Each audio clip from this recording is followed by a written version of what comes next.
喂，hello，大家好，歡迎嚟到講車頻道。琴日去咗觀塘買貓糧啊，個老闆娘話佢屋企養咗10幾隻貓，因為咁所以先至開一間寵物用品嘅鋪頭啊。算唔算係將個興趣轉咗做自己個職業呢？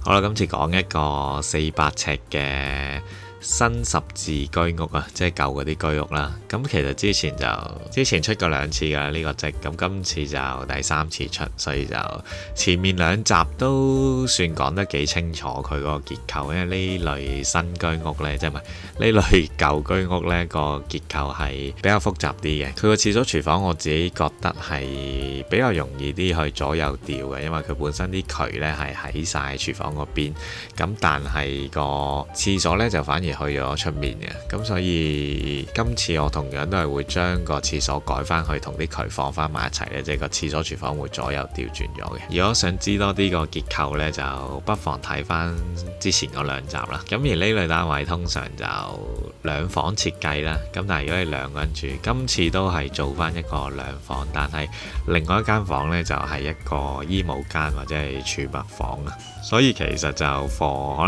能2個人住會適合啲嘅，即係新呢個設計。而個廚房呢，頭先講過個廁所會調咗去以前嗰個廚房位啦，咁然後就將個廚房轉咗做一個開放式嘅設計。相對今次呢個設計呢，我覺得就喺個生活上呢個客飯廳同埋廚房個空間會比較大啲嘅，即係喺一個400尺嘅單位上面呢，差唔多我諗呢部分已經佔咗成間屋差唔多有300尺嘅空間㗎啦。咁所以我諗都算係一個空間放大術嘅方案啦。平面圖唔算難理解啦，咁所以就不如直接睇下個效果圖啦。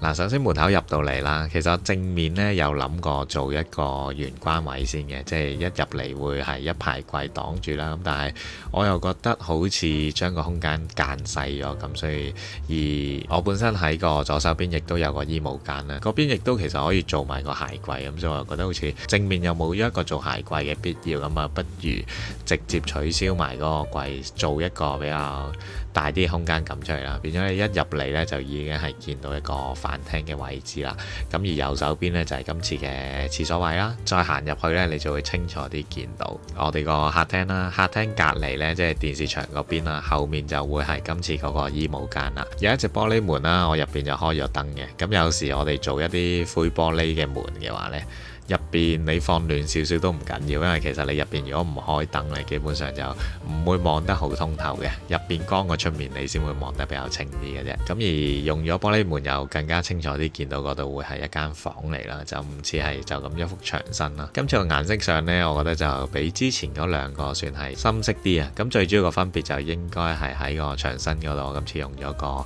淺啡色嘅牆身。咁但係天花呢，就唔同平時咁樣啦。平時我就天花都會有埋牆身嗰隻色嘅，咁但係今次就保留翻個白色嘅天花，地下就用咗隻深色少少嘅木地板啦。咁所以整體感覺上呢，就比較，我又唔覺得佢係暗嘅，因為啲色都係比較暖色系嚟嘅，但係就算係一個比較豐富啲嘅效果啦。咁而望翻正個客廳嘅話呢，就會見到其實客廳隔離呢，就會係入睡房嗰邊嚟嘅。咁睡房靠窗嗰度呢，就做咗一排書台啦，嗰度成行都去做書台啦，因為我哋出面有個衣帽間啦，變咗呢間房其實就冇太大需要放多個衣櫃啦。咁而今次個用色上用得比較深啲嘅原因呢，就係因為其實呢一邊都算幾多隻窗啊。咁以前其實呢度係其中一間房嚟啦，咁所以就兩邊左右都會有一啲窗嘅。咁嗰邊就會係以前細房嗰隻窗嚟啦。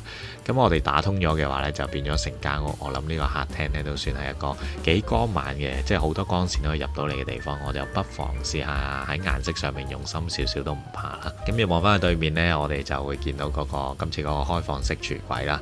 咁其實成組廚櫃呢，我覺得就未必需要用晒成幅牆嘅，因為做得開放式，你又未必會喺個廚房上面做好多嘢啦。咁所以我覺得就即係基本上夠用就 OK 啦。咁剩翻嘅位置就會係一啲高身嘅儲物櫃啦。咁如果你真係好多電器啊、焗爐啊、微波爐啊、蒸爐咁樣成行擺晒入去呢，其實都夠位嘅。雪櫃隔離我哋仲可以再抽多組空間出嚟放呢一啲嘢啦。咁而再隔離呢，就係客廳嘅儲物櫃嚟嘅。咁我哋有衣帽間，有埋呢組儲物櫃，基本上就應該都儲物量算幾足夠啦。咁而喺呢一組高櫃隔離啦，亦都即係我哋入去洗手間個位置啦。其實我哋將個廚房同埋廁所調咗位呢，相對個洗手間係比較大啲啊。咁所以我又唔會將嗰度原本成個位置咧就變晒做一個洗手間。